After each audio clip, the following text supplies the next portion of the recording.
Dear Sister Rebecca D. Pasete, the Executive Secretary of RMP National Board, and the RMP leadership team, and all the participants of the 30th National Assembly of the Rural Missionaries in the Philippines, to be held on January 23 to 26, 2024 at Claret Retreat House, Quezon City.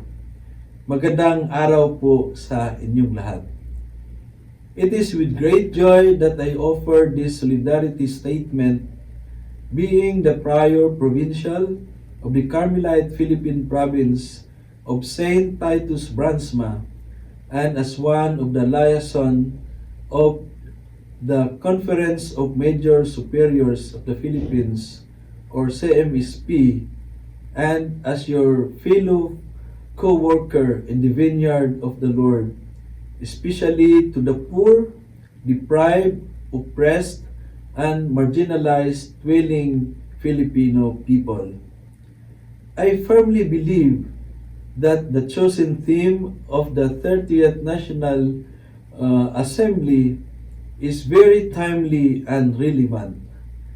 Celebrate in gratitude, live out radically our commitment to the path of synodality with the rural poor for genuine land reform, justice, and peace.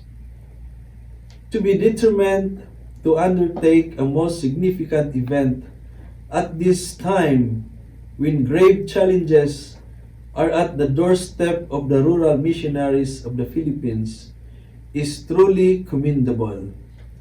No form of political persecution can hinder RMP from undergoing necessary organizational activities, especially its much-awaited National Assembly, and for this, I am honored to be invited as one of your guests.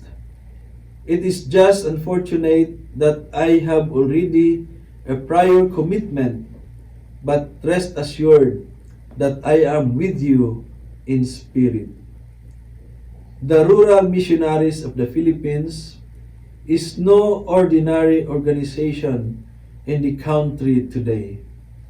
It has pioneered in the work and mission of the church to journey with the poor, the landless peasants, the discriminated indigenous people, the marginalized fisherfolk.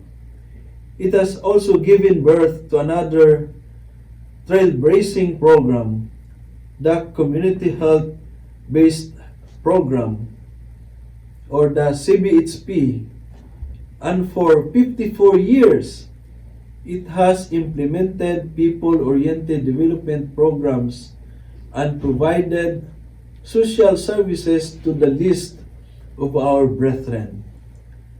RMP has given a most effective venue for both religious and lay persons to realize the meaning of love of God in the context of the struggling poor, to stand in the principles and convictions for the right to land, human rights, and genuine social change. RMP has shown in the concrete where true redemption lies, to love our neighbor as we love God, to pave the way for many others to help the needy, and to inspire the multitude of Christ has done again and again. To suffer and to be persecuted, Christ is indeed in every RMP member who has given unjustly accused and incarcerated.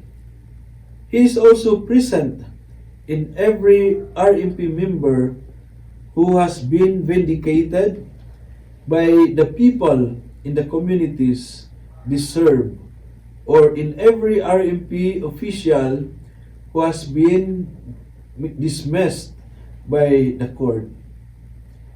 There is indeed gratitude and joy as RMP continues its mandate to live out its commitment to the path of synodality with the rural poor. For the RMP experience is to be where God's people are, to be of service to them, to never to leave them as long as we are able, and to ensure that many others will follow this example.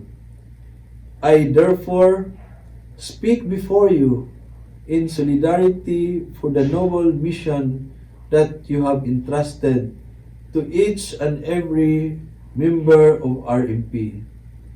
I fervently wish for your success in the National Assembly as you seek and realize a heaven on earth. Mabuhay po kayong lahat at magandang umaga po sa inyo. God bless us all.